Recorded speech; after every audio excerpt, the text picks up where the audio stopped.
Hello! I thought I would do something a little different this week. I thought I would talk you through the major thing that's coming up later this week, which is the local elections and the Runcorn and Helsby by-election, and I thought I would do it via my online classroom. You'll notice it says waiting for students. I'm waiting for a student to teach. They're not going to turn up any moment just yet. I've got some teaching later today, but you could be in that box and we could have a lesson and we could talk about British, American or global politics, whatever you need to talk about. This is basically where I teach. And I wanted to actually start with a different slide. So we've got a by-election coming up. Now, by-elections are not always significant, and especially, I think, not in so early a stage in a government's time in office. But this by-election could be consequential.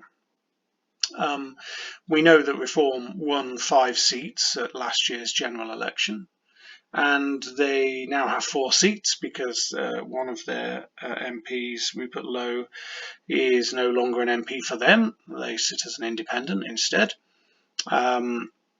All sorts of shenanigans going on the inside of Reform that we don't fully know about yet, but we might find out at some point. This by-election is going to be interesting because it does look like Reform have a chance of winning it, which I think is amazing in itself, right? Because I look at these figures from 2024 and I see that Labour got 52.9% of the vote, a majority of 14.6 thousand. A high turnout. A high turnout? No, a higher turnout than what we will see this week. But that's the majority they achieved. They increased the majority from last time by 22.9 percentage points. Turnout was significantly lower than the previous election. And it will be lower again this week. There's no doubt about it. By-elections do not get the turnout that a general election gets. And I suppose it depends who turns out and who doesn't ultimately. If you're a Labour supporter, what is your inspiration for turning out? Have they done enough to convince you that it's necessary?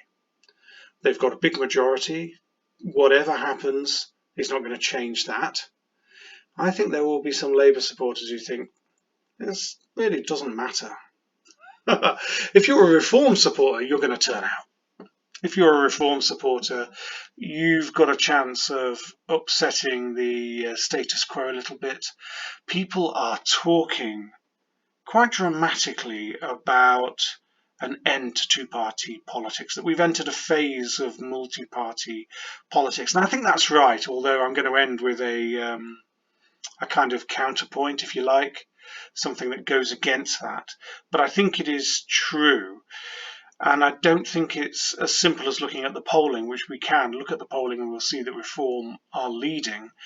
The significant thing is that Reform are winning seats. Also, the Greens have been winning seats at the 2024 general election. The Liberal Democrats increased their tally of seats dramatically in 2024. So we are entering something different. Whether it is long-standing is my question. I don't know yet. None of us do.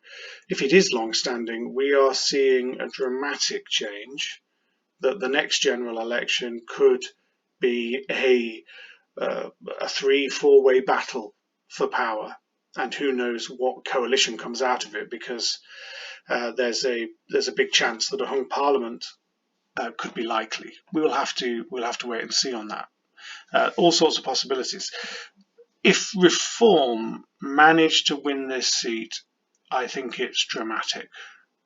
I think what is happening here is that there is a coalition of voters heading for Reform.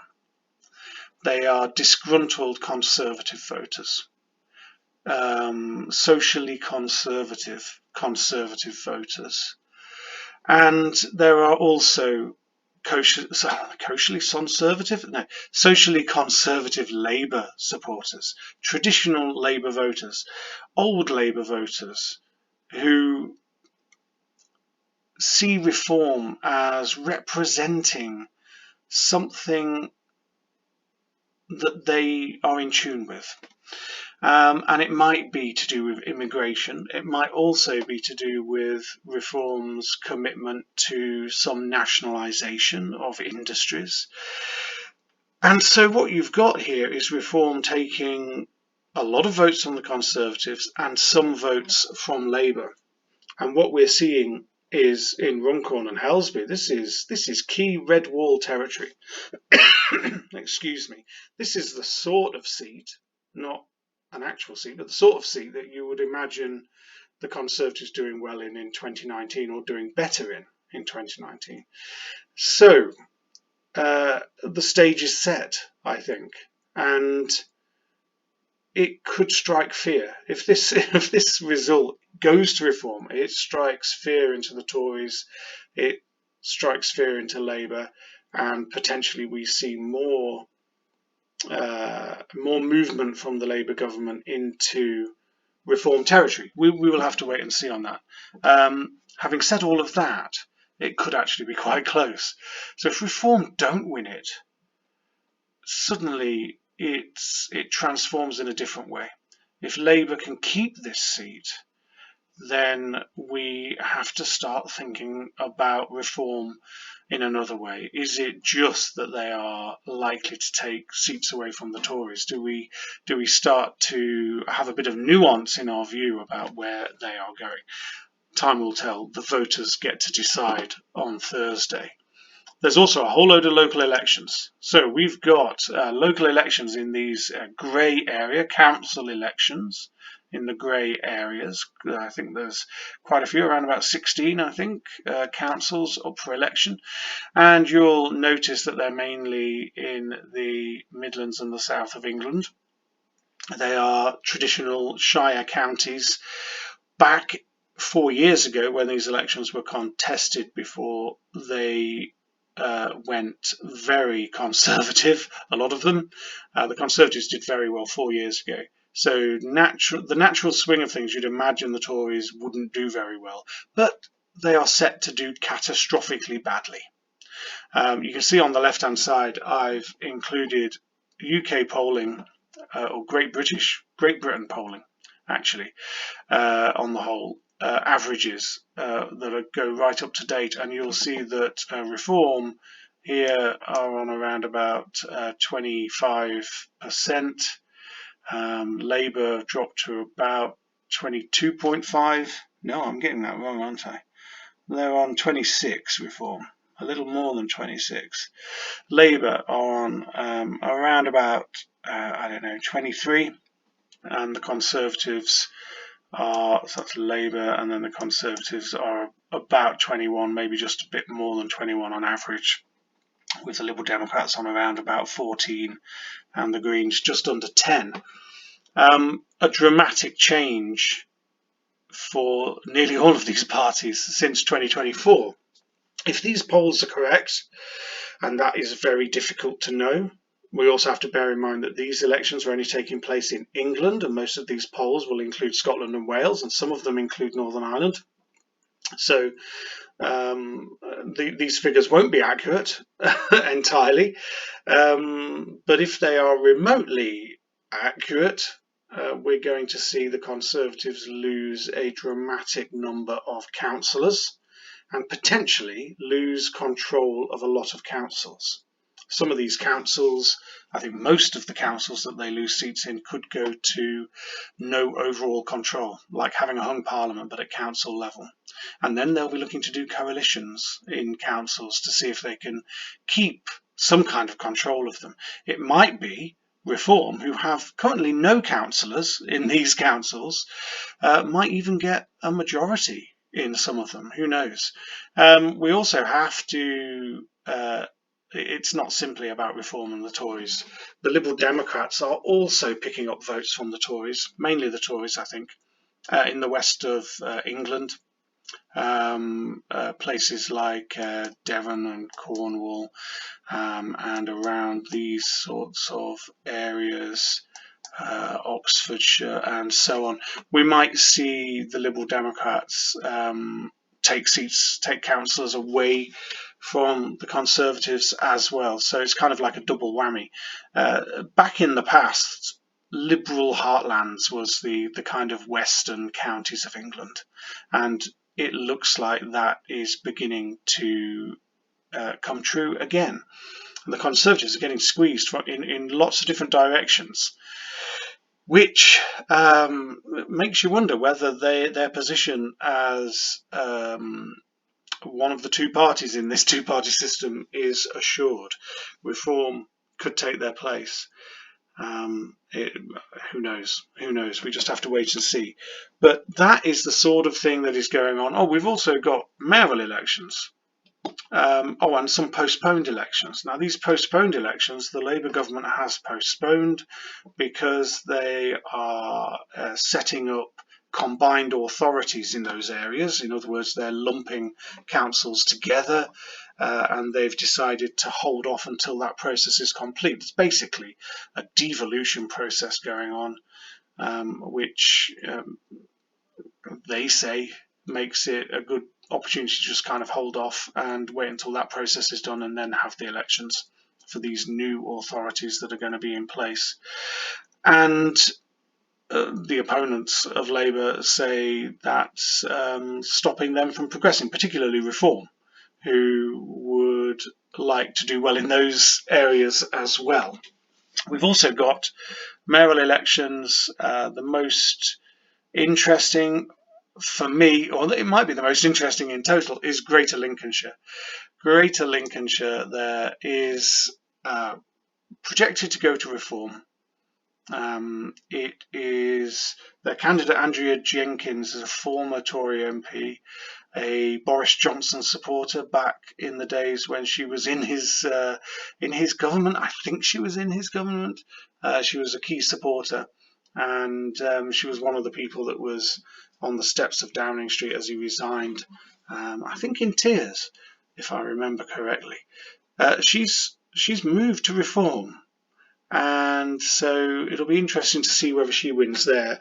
I come from Lincoln originally, so I'm interested in that, and I would not be remotely surprised, talking occasionally as I do to people in Lincolnshire and listening to people's conversations whenever I visit home.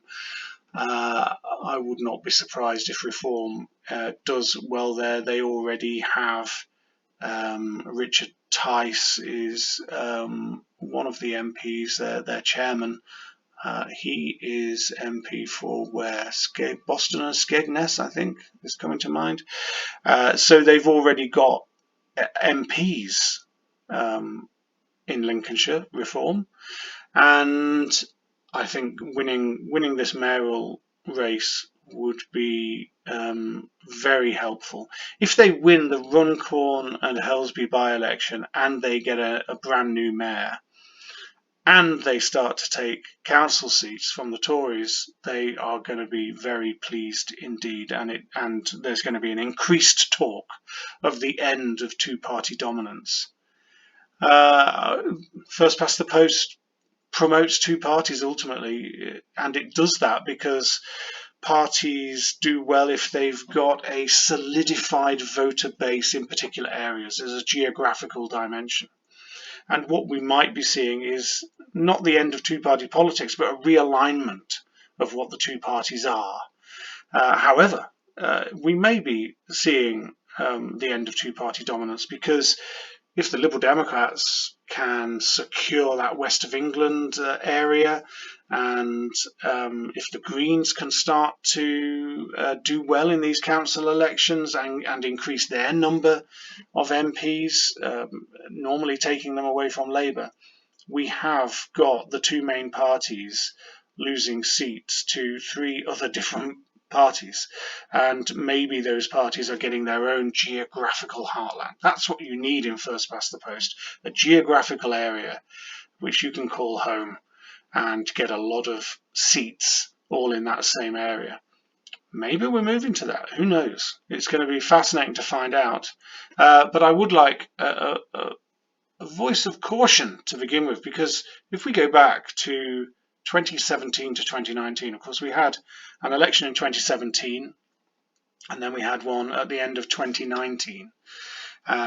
First of all, Theresa May in 2017 losing her majority, and then in 2019, Boris Johnson winning an 80-seat majority. If we take a look at the polling between those two elections, you will notice, I'm sure, this kind of dramatic looking area. Sorry for my terrible squiggle, but a very dramatic area in the middle of 2019, where the voters were rejecting the two main parties, and they were beginning to embrace more the Liberal Democrats. That's the yellow line, and this blue line is the Brexit Party. It became Reform, but it starts down here and rises to being briefly higher than the two main parties.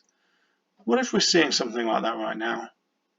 What if history is repeating itself, and actually we're not seeing a realignment, we're not seeing the end of two-party politics, we're seeing a mid-term protest vote? It's possible. It's quite a weak counterpoint to the idea that we are changing our two-party dominance, basically because of the way in which multiple minor parties are winning seats. We're also seeing, if we added Scotland into the mix, even though they've not got local elections right now, if we added Scotland into the mix, we could also point out that they are reviving again. They are doing better in the polls than they were. They had some problems with the resignation of Nicola Sturgeon and scandals regarding the money in the SNP. But Labour's support has now begun to fall quite quickly, and the SNP is rising again. So in a way, we could say we've got the Liberal Democrats, the SNP, Reform, and the Greens taking seats away from the two main parties. So this idea that perhaps we're just in a minor blip for the two main parties might not be true, but it's a possibility. So I just wanted to raise it. Nigel Farage's Brexit Party, I think, started to fall in this image because Boris Johnson became leader of the Conservative Party in July 2019, incidentally, when it starts to pick up for the Tories, before Brexit starts to go down, because he's promising to get Brexit done. And so he's achieving what the Brexit Party was set up to do, which was to ensure that Brexit got done. And Reform has a different remit. Reform UK has a different remit. It obviously is a party that is based on Brexit to a certain extent, but they want to achieve so much more. They've set out that they want to destroy the Conservative Party. They've set up that they want proportional representation, and when they talk about reform, they are talking dramatically and radically about various things. I'll leave it to people to decide whether they're good or bad, but there's a mix of things that we might consider both left and right. There's nationalisation, there's also on the right, we might see their policies on immigration. So they're appealing to a wide selection of voters in a different way from that Brexit Party. Okay, well, I hope that helps set everything up for you and helps you understand what is going to happen on Thursday. We won't find out about all of the local elections at once. It used to be the case that they would all the votes would be counted overnight and we'd know the next morning exactly what had happened.